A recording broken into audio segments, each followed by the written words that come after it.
ಎಲ್ರಿಗೂ ನಮಸ್ಕಾರ. ತಾಯಿ ಭುವನೇಶ್ವರಿಯನ್ನು ನೆನೆಯುತ್ತಾ ಎಲ್ರಿಗೂ ಕನ್ನಡ ರಾಜ್ಯೋತ್ಸವದ ಶುಭಾಶಯಗಳು. ನಮ್ಮ ಕನ್ನಡ ನಾಡಿನ ವೃಕ್ಷ ಮಾತೆ ಮಕ್ಕಳ ದಿನಾಚರಣೆ ಅಂದ್ರೆ ನಿನ್ನೆ ಅವರು ವಿಧಿವಶವಾದರು. ಮರಗಿಡಗಳನ್ನ ತನ್ನ ಮಕ್ಕಳನ್ನ ಪ್ರೀತಿಸಿ ಸಲುಹಿದ ಪದ್ಮಶ್ರೀ ಪುರಸ್ಕೃತೆ ಸಾಲುಮರದ ತಿಮ್ಮಕ್ಕನವರು ಅವರ ಸೇವೆ ಚಿರಸ್ಮರಣೀಯ, ಕನ್ನಡಿಗರ ಮನದಲ್ಲಿ ಶಾಶ್ವತ ಸ್ಥಾನ ಗಳಿಸಿದೆ.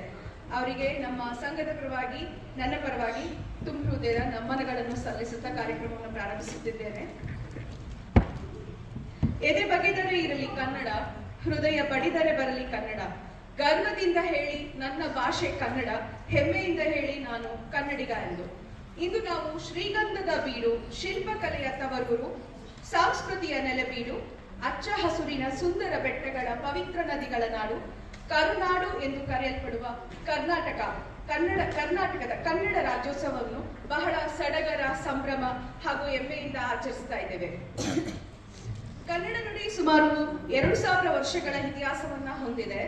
ಕದಂಬರ ಕಾಲದ ಹಲ್ಮಿಡಿ ಶಾಸನದಲ್ಲಿ ಹುಟ್ಟಿ, ರಾಷ್ಟ್ರಕೂಟರ ಕಾಲದ ಕವಿರಾಜ ಮಾರ್ಗದಲ್ಲಿ ಬೆಳೆದು, ಪಂಪ ರನ್ನರಿಂದ ಪೋಷಿಸಲ್ಪಟ್ಟು, ಪೂರ್ವದ ಹಳೆಗನ್ನಡ, ನನುಗನ್ನಡ, ಹೊಸಗನ್ನಡವಾಗಿ ರೂಪಾಂತರಗೊಂಡು, ಸಂವಿಧಾನದಲ್ಲಿ ಲಿಖಿತಗೊಂಡ 18 ಭಾಷೆಗಳಲ್ಲಿ ಕನ್ನಡ ಭಾಷೆ 8 ಜ್ಞಾನಪೀಠ ಪ್ರಶಸ್ತಿಗಳನ್ನು ಪಡೆದು ವಿಶಾಲ ಸಮೃದ್ಧ ಸಾಹಿತ್ಯವಾಗಿ ಬೆಳೆದು ನಿಂತಿದೆ.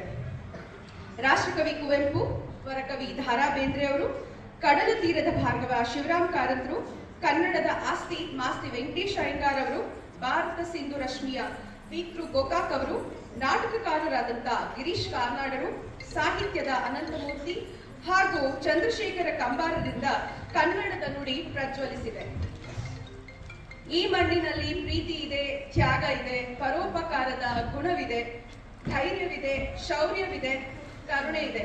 ಇಂತಹ ನಾಡಿನಲ್ಲಿ ಹುಟ್ಟಿದ ನಾವೆಲ್ಲರೂ ಭಾಗ್ಯಶಾಲಿಗಳು. ಮನೆಯ ಮೊದಲ ಪಾಠಶಾಲೆ. ಇಲ್ಲಿಂದಲೇ ಮಕ್ಕಳಿಗೆ ಮಾತೃಭಾಷೆ ಕಲಿಕೆ ಮತ್ತು ಭಾಷಾಭಿಮಾನ ಬೆಳೆಸೋದು ಮುಖ್ಯ ಆಗಿರುತ್ತದೆ. ಮಕ್ಕಳಿಗೆ ನಮ್ಮ ನಾಡು ನುಡಿಯ ಬಗ್ಗೆ ಹೆಮ್ಮೆ ಪಡುವಂತಹ ಕಲೆಯನ್ನ ಪ್ರೋತ್ಸಾಹಿಸಬೇಕು. ಗಡಿನಾಡೆ ಇರಲಿ, ನಡುನಾಡೆ ಇರಲಿ, ಎಲ್ಲೆಲ್ಲಿ ಕನ್ನಡದ ಕಂಪು ಸೂಸಲು ಸಾಧ್ಯವೋ ಅಲ್ಲೆಲ್ಲ ಕನ್ನಡದ ಪರಿಮಳವನ್ನು ಚೆಲ್ಲೋಣ, ಕನ್ನಡದ ಕೀರ್ತಿ ಪತಾಕೆ ಹಾರಿಸೋಣ. ಇಲ್ಲಿ ನಮ್ಮ ಮಕ್ಕಳಿಗೆ ಕನ್ನಡವನ್ನ ಕಲಿಸ್ತಾ ಇದ್ದಾರೆ ಶ್ರೀಮತಿ ಸ್ನೇಹ ಹರ್ಷ ಅವರು. ನಿಮ್ಮಲ್ಲಿ ಯಾರಾದ್ರೂ ನಿಮ್ಮ ಮಕ್ಕಳನ್ನ ಕನ್ನಡ ಶಾಲೆಗೆ ಕಲಿಸಬೇಕು ಅಂತಿದ್ರೆ ಹೆಚ್ಚಿನ ಮಾಹಿತಿಗಾಗಿ ಅವರನ್ನ ಸಂಪರ್ಕಿಸಿ. ಶ್ರೀಮತಿ ಸ್ನೇಹ ಹರ್ಷ ಅವರನ್ನ ಸಂಪರ್ಕಿಸಿ. ಧನ್ಯವಾದಗಳು ಸ್ನೇಹ. ಈ ದಿನ ನಮ್ಮೊಂದಿಗೆ ಕಲಾ ಮಾಧ್ಯಮ ತಂಡ ಇದೆ. ಕನ್ನಡದ ಪ್ರಮುಖ ಲೇಖಕರಲ್ಲಿ ಒಬ್ಬರಾದಂತ KP ಪೂರ್ಣಚಂದ್ರ ತೇಜಸ್ವಿ ಅವರ ಬದುಕು, ಬರಹ, ಚಿಂತನೆಗಳನ್ನ ಅವರ ಬಗ್ಗೆ ಅವರ ಪತ್ನಿ ರಾಜೇಶ್ವರಿ ತೇಜಸ್ವಿ ಅವರು ಬರೆದಂತಹ ಪುಸ್ತಕ ನನ್ನ ತೇಜಸ್ವಿ, ಆ ಪುಸ್ತಕದ ನಾಟಕವನ್ನ ತಂಡದ ಎಲ್ಲ ಸದಸ್ಯರು ಮಾಡ್ತಾ ಇದ್ದಾರೆ. ಅವರನ್ನ ಕಾರ್ಯಕ್ರಮಕ್ಕೆ ಸ್ವಾಗತಿಸೋಣ. ನಮ್ಮ ಕೌನ್ಸಿಲ್ ಮಿಸ್ ದೀಪ್ತಿ ಪೆರುಮಾಳ್ ಅವರು, ಶ್ರೀಮತಿ ದೀಪ್ತಿ ಪೆರುಮಾಳ್ ಅವರನ್ನ ಕಾರ್ಯಕ್ರಮಕ್ಕೆ ಸ್ವಾಗತಿಸುತ್ತಿದ್ದೇನೆ. ನಮ್ಮ ಸಂಘದ ಎಲ್ಲ ಸದಸ್ಯರನ್ನ, ಅತಿಥಿಗಳನ್ನ ಹಾಗೂ ಮಕ್ಕಳನ್ನ ಕಾರ್ಯಕ್ರಮಕ್ಕೆ ಸ್ವಾಗತಿಸುತ್ತಿದ್ದೇನೆ.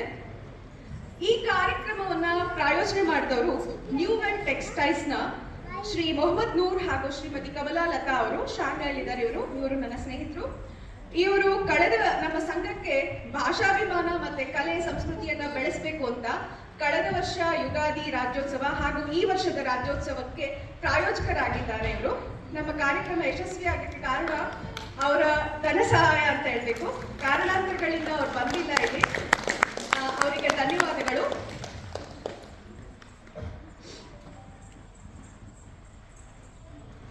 ಎಲ್ಲರನ್ನ ಕಾರ್ಯಕ್ರಮಕ್ಕೆ ಮತ್ತೊಮ್ಮೆ ಸ್ವಾಗತ ಮಾಡುತ್ತಾ, ಕನ್ನಡವೇ ಸತ್ಯ, ಕನ್ನಡವೇ ನಿತ್ಯ, ಸಿರಿಗನ್ನಡಂ ಗೆಲ್ಗೆ, ಸಿರಿಗನ್ನಡಂ ಪಾಲ್ಗೆ.